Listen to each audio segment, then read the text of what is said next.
Kuala Lumpur, pihak pendakwaan dalam kes penyelewengan dana syarikat SRC International Sendirian Berhad menyatakan bahawa bekas Perdana Menteri Datuk Seri Najib Razak selaku pengurusi Lembaga Penasihat Satu Malaysia Development Berhad (1MDB) mengetahui bahawa Bank Maybank merupakan salah satu bank yang terlibat bank yang memberi pinjaman pada ketika itu.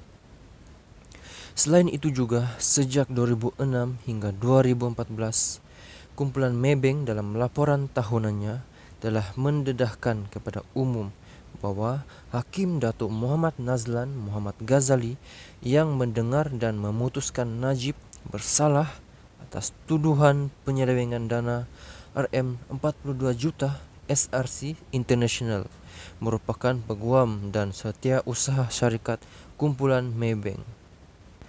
Menurut Timbalan Pendakwa Rakyat Muhammad Ashraf Adrin Kamarul, penglibatan Hakim Muhammad Nazlan yang kini Hakim Mahkamah Rayuan turut dihebahkan oleh media sebelum perbicaraan bermula.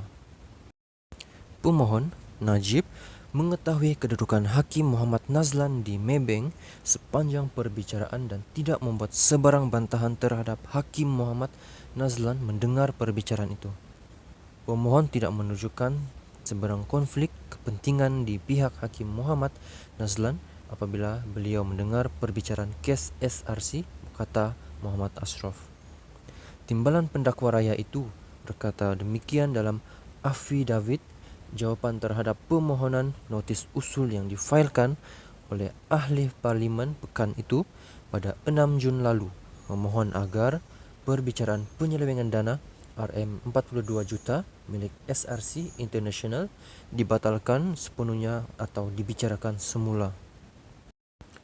Pada 28 Julai 2020, Hakim Muhammad Nazlan mensabitkan Najib atas 7 tuduhan rasuah dan pengubahan wang haram penyelewengan dana SRC bermula RM42 juta dan memerintahkan bekas Perdana Menteri itu dipenjara 12 tahun dan didenda sebanyak RM210 juta.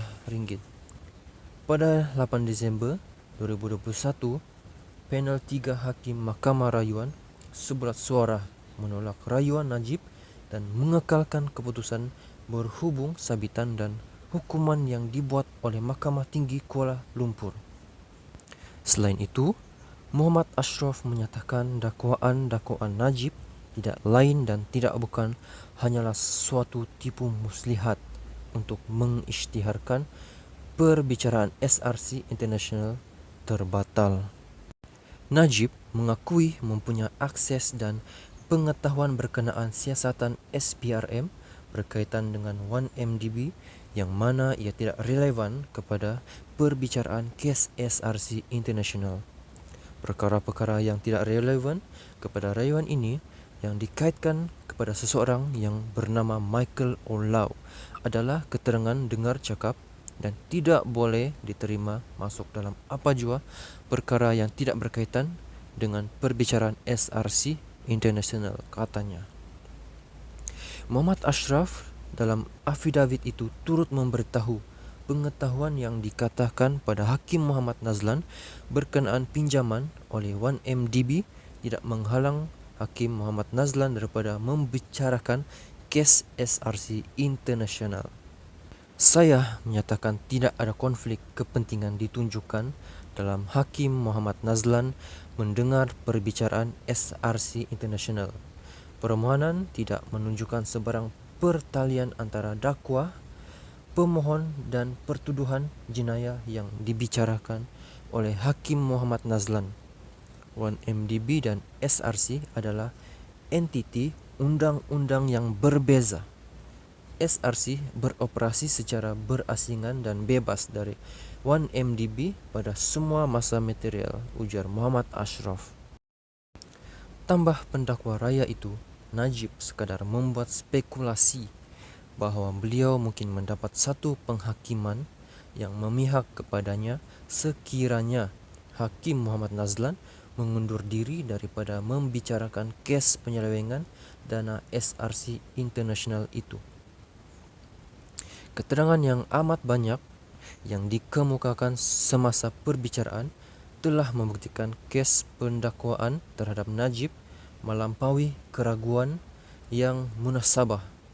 Pihak pendakwa secara konklusif telah menunjukkan bahwa wang Rm42 juta dari akaun SRC International telah dipindahkan ke akaun M Islamic Najib, kata Muhammad Ashraf.